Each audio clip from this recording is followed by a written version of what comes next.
台东县的乐生花是全国上大生产的地区，大约是有200公顷。11月份到12月份会大出，严格顶个月受到风台的影响即马收成只剩4成尔，拍卖计数起农会收购计数是起到1公斤200块，所以一寡加工品嘛起卖2成。即马是台东县金峰乡落成的采收期，也毋过农民煞笑袂出来，因为即区的落成花，和顶个月连续侵袭的2个风台带来的大水雨冲洗，落成花流失几大片，产量减少。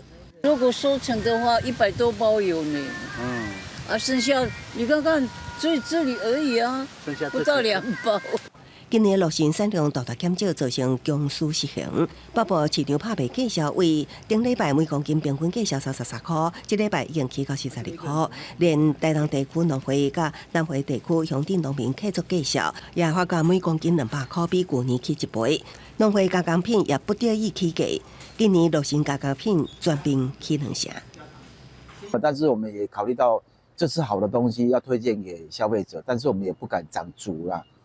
你看它原料已经涨了180%，那我们就也成品的话，顶多涨个20%。台东县种落成面积大约200公顷，今年剩大约4成产量。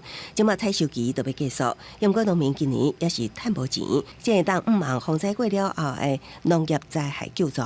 官府表示，三多的风台过了后，落成灾损已经完成10多公顷的勘灾，每公顷会补助4万1，也毋过也有部分的乡镇还未完成调查，会继续核定补助，予落成农民降低损失。记者综合报道。